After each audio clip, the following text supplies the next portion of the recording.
Majestic ಓಡಾಡಿದ್ದೀನಿ sir, but ಈ ಸಿನಿಮಾದಿಂದ got opportunity. ನಮ್ಮ ಅಪ್ಪ ಎಲ್ಲೂ ಬಿಟ್ಟಿಲ್ಲ, ಎಲ್ಲ ಕಡೆ, ಎಸ್ಪೆಷಲಿ ವಾಟ್ ದೇ ಕಾಲ್, ಹೆಣ್ಮಕ್ಳು ಕೆಲವು ಕಡೆ ಹೋಗೋದಕ್ಕಾಗಲ್ಲ ಮೆಜೆಸ್ಟಿಕ್ ಅಲ್ಲಿ, ಅಂತ ಕಡೆ ಎಲ್ಲ ಶೂಟಿಂಗ್ ಮಾಡ್ಬೇಕಾದ್ರೆ ಕರ್ಕೊಂಡು ಹೋಗಿ ತೋರಿಸಿದ್ರೆ ನೀನ್ ನೋಡ್ಬೇಕು, ನಿನ್ ಜೀವನಕ್ಕೆ ನೀನ್ ನೋಡ್ಬೇಕು, ನಿನ್ಗೆ ಅರ್ಥ ಆಗುತ್ತೆ ಯಾವ ತರ ಜೀವನ ಇದೆ, ಯಾವ ತರ ಜೀವನಗಳು ಬೇರೆಯವ್ರ ಲೈಫ್ ಹೇಗಿದೆ ಅಂತ.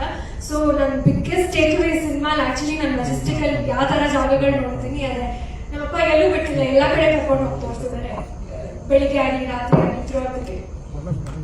ಒಂದು ಇನ್ಸಿಡೆಂಟು, ಮೋನಿಶನ ಒಂದ್ ಕಡೆ ಬರಕ್ ಹೇಳಿ ಕದ್ದು ಶೂಟ್ ಮಾಡ್ತಾ ಇದ್ದೀವಿ, ಕದ್ದು ಶೂಟ್ ಮಾಡ್ತಾ ಇದ್ದೀವಿ.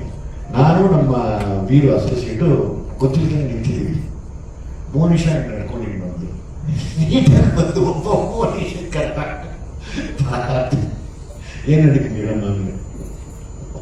ಅವತ್ತು ನಾವು ಕ್ಯಾಮ್ರಾ ಹೈಡಿಂಗ್ ಅಲ್ಲಿ ಇತ್ತು, ಶೂಟ್ ಮಾಡ್ತಾ ಇದ್ವಿ. ನನ್ನ ಪಾಡಲ್ಲಿ ನಾನು ನಡ್ಕೊಂಡ್ ಬರ್ತಾ ಇದ್ದೆ. ಐ ಥಿಂಕ್ ವಿಜುವಲ್ಸ್ ರಿಲೀಸ್ ಮಾಡಿದ್ದೆ ಆಲ್ರೆಡಿ, ಒಂದು ಶಾರ್ಟ್ ಇದೆ ಮೆಜೆಸ್ಟಿಕ್ ಬಸ್ ಸ್ಟಾಪ್ ಅಲ್ಲಿ, ನಾನು ಇಳ್ಕೊಂಡು ಬರ್ತಾ ಇದ್ದೀನಿ.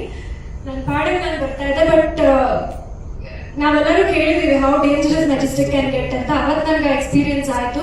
ನಾನು ಏನೂ ಮಾಡಿಲ್ಲ, ನಾನು ನಡ್ಕೊಂಡ್ ಬರ್ತಾ ಇದ್ದೆ. ಯಾರೋ ಒಂದು ಮಿಡಲ್ ಏಜ್ಡ್ ಒಬ್ರು ವ್ಯಕ್ತಿ ಮ್ಯಾನ್ ಬಂದು ಅವ್ರೇನೋ ಹೇಳಿದ್ರು ನನಗೆ ಅದು ಕ್ಲಿಯರ್ ಆಗಿ ಅರ್ಥ ಆಗಿಲ್ಲ. ಅವ್ರ ಭಾಷೆ ಕನ್ನಡನೇ ಇತ್ತು, ಬಟ್ ನನಗೆ ಅರ್ಥ ಆಗಿಲ್ಲ. ಬಟ್ ಅವ್ರ ಇಂಟೆನ್ಷನ್ ಏನು ಅಂತ ಇಟ್ ವಾಸ್ ವೆರಿ ಕ್ಲಿಯರ್. ಒಂದು ಒಬ್ಳೆ ಹೋಗ್ತಾರೆ ಹುಡುಗಿನ ಅಪ್ರೋಚ್ ಮಾಡಿ ಬೇರೆ ರೀತಿಯಲ್ಲಿ ಅವ್ರು ಮಾತಾಡಿದ್ರು. Immediately before I could react, ನಮ್ಮ ಟೀಮ್ ಎಲ್ಲ ಬಂದು, ಅಪ್ಪ ಬಂದ್ರು, ನಮ್ಮ ಡೈರೆಕ್ಟ್ ADs ಎಲ್ಲರೂ ಬಂದು they took care of the situation. But ಅವತ್ತು ಅನಿಸ್ತು